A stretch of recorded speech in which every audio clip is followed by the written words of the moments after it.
Mrs. Hurney? Or Maraquito Gredos? Or Bathsheba Saul? She has a variety of names, my dear fellow. Which one do you prefer?" he asked, turning to the discovered woman. Maraquito looked like the goddess of war. Her eyes flashed, and her face was red with anger. Standing in a striking attitude, with one foot thrust forward, her active brain was searching for some means of escape. "I don't know what you mean by calling me these names." "I mean that you are to be arrested. You are Mrs. Hurney. Your accident was merely a sham to avert suspicion." "Mrs. Hurney is my aunt." "Pardon me, no. The only aunt you ever had was Emilia Saul, who died in Caranby's house. In our interview at Hampstead you betrayed yourself when we talked of Mallow. I had you watched. You were seen to enter this house, and out of it Mrs. Hurney never came. Your servants do not know Mrs. Hurney, only their invalid mistress." Maraquito, seeing her danger, panted with rage and looked like a trapped animal. "Even if this is true, which I deny," she said in a voice tremulous with rage, "how dare you arrest me, and for what?" "For setting that boy Gibber to poison the man who called himself Tyke. The lad has left your service, which means he is in hiding." "I know nothing about this," said Maraquito, suddenly becoming cool. "Do you mean to arrest me now?" "I have the warrant, and a couple of plain dress detectives below. You can't escape." "I have no wish to escape," she retorted, moving towards a door which led into an inner room. "I can meet and dispose of this ridiculous charge. The doctor told me that a sudden shock might bring back my strength, and that it has done. I am not Mrs. Hurney. I am not Bathsheba Saul. I am Maraquito Gredos, a Spanish lady."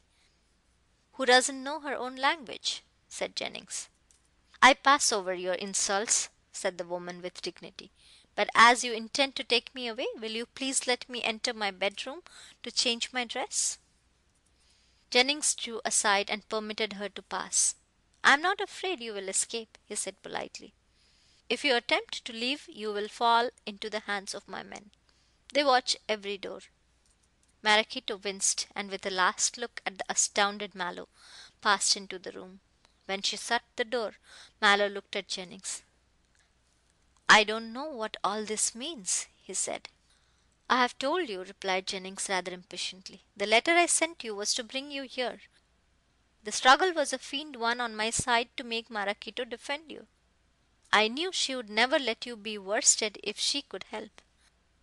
Exactly as I knew you would never consent to play such a trick on her." "Certainly not. With all her faults, she loves me so well that she will kill Juliet Saxon rather than see her in your arms.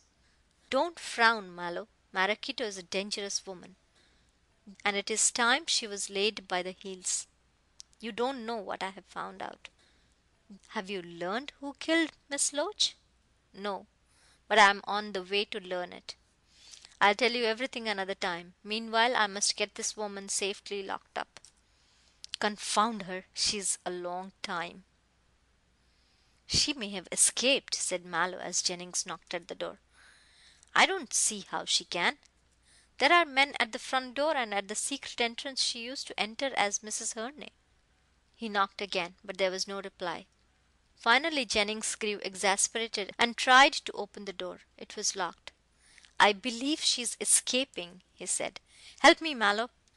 The two men put their shoulders to the door and burst it in. When they entered the bedroom it was empty.